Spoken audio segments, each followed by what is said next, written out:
ദൈവനാമത്തിൽ സ്നേഹവന്ദനം. നിനവേ നോമ്പിൻ്റെ പ്രാരംഭ ദിനമായ ഇന്ന് ധ്യാനത്തിനായി തിരഞ്ഞെടുത്തിരിക്കുന്ന വേദഭാഗം യോനായുടെ പുസ്തകം 1-ാം അധ്യായമാണ്. അതിൻ്റെ 2-ാം വാക്യം ഇപ്രകാരം പറയുന്നു: നീ പുറപ്പെട്ട് മഹാനഗരമായ നിനവയിലേക്ക് ചെന്ന് അതിന് വിരോധമായി പ്രസംഗിക്കാം. നമുക്കേവർക്കും സുപരിചിതമായ കഥാസംഗ്രഹമാണ് യോനായുടേത്. ഒന്നാമതായി നമ്മൾക്ക് കാണുവാൻ കഴിയുന്നത് ദ ഡിസൊബീഡിയൻസ് ഓഫ് യോനായാണ്, യോനായുടെ അനുസരണക്കേട്. യഹോവയുടെ അരുളപ്പാട് പ്രകാരം നിനവയിലേക്ക് പോകേണ്ടിയിരുന്ന യോന തർശീശിലേക്ക് കപ്പൽ കയറുകയാണ്. ഇന്ന് നമ്മുടെ ജീവിത സാഹചര്യങ്ങളിൽ കർത്താവായ യേശുക്രിസ്തു നമ്മളോട് എന്ത് അരുളി ചെയ്യുന്നു എന്ന് നാം ശ്രദ്ധിക്കാറുണ്ടോ? നാം നമ്മുടെ ജീവിതത്തിൽ പലപ്പോഴും നിനവയിലേക്ക് പോകേണ്ടതിനു പകരം ലൗകികമായ പല ജീവിത മേച്ചൽപ്പുറങ്ങളും തേടി പോകാറില്ലേ?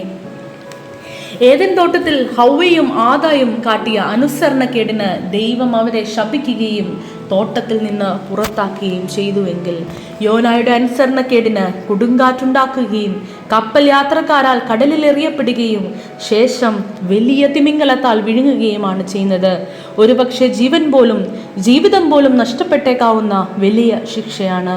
എന്നാൽ യോന തിമിംഗലത്തിൻ്റെ വയറ്റിൽ നിന്ന് അയ്യം വിളിക്കുകയും അനുതാപത്തോടെ 3 ദിവസം നിലവിളിക്കുകയുമാണ് ചെയ്തത്. അതുകൊണ്ടാണ് യോനായ്ക്ക് തൻ്റെ ജീവൻ തന്നെ ദൈവം തിരികെ കൊടുത്തത്. ഇപ്രകാരം ദൈവികമായ ശിക്ഷാവിധിക്ക് നാം പാത്രമാകാതെ ദൈവത്തെ അനുസരിച്ച് നാം ജീവിക്കേണ്ടതായിട്ടുണ്ട്. രണ്ടാമതായി നമ്മൾക്ക് കാണുവാൻ കഴിയുന്നത് യോനായുടെ റിപ്പൻഡൻസ് ആണ്.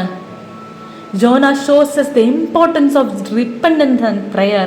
ഇവിടെ നമ്മൾക്ക് മനസ്സിലാക്കുവാൻ സാധിക്കുന്നത് അനുതാപത്തിൻ്റെയും തിരിച്ചുവരവിൻ്റെയും പ്രാർത്ഥനയുടെയും നിലവിളിയുടെയും പ്രാധാന്യമാണ്. വലിയ നോമ്പിന് മുന്നോടിയായി നാം നമ്മുടെ പാപങ്ങളെപ്പറ്റി അനുതപിച്ച് രട്ടെടുത്ത് വെണ്ണീറിലിരുന്ന് പ്രാർത്ഥിക്കേണ്ടതായിട്ടുണ്ട്. നമ്മൾ പലപ്പോഴും ചിന്തിക്കാറുണ്ട്, നമ്മൾക്ക് രട്ടെടുക്കുവാനും വെണ്ണീറിലിരിക്കുവാനും കഴിയുമോ എന്ന്. എന്നാൽ കഴിയുമെന്നതാണ് അതിൻ്റെ ഉത്തരം.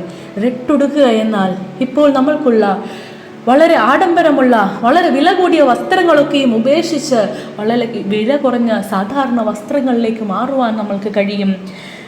വെണ്ണീറിലിരിക്കുക എന്നാൽ ഇപ്പോഴുള്ള ലക്ഷറിയൊക്കെയും നമ്മുടെ ആഡംബരമൊക്കെയും ത്യജിച്ച് ത്യാഗമുള്ള ലാളിത്യമുള്ള ഒരു ജീവിതം തിരഞ്ഞെടുക്കുവാൻ, കുറച്ച് നാളത്തേക്കെങ്കിലും തിരഞ്ഞെടുക്കുവാൻ നമ്മൾക്ക് കഴിയും. കർത്താവിൻ്റെ ക്രൂശുമരണത്തിൻ്റെ നൊമ്പരത്തോട് താദാത്മ്യം പ്രാപിക്കുവാൻ നമ്മൾക്ക് കഴിയേണ്ടതായിട്ടുണ്ട്.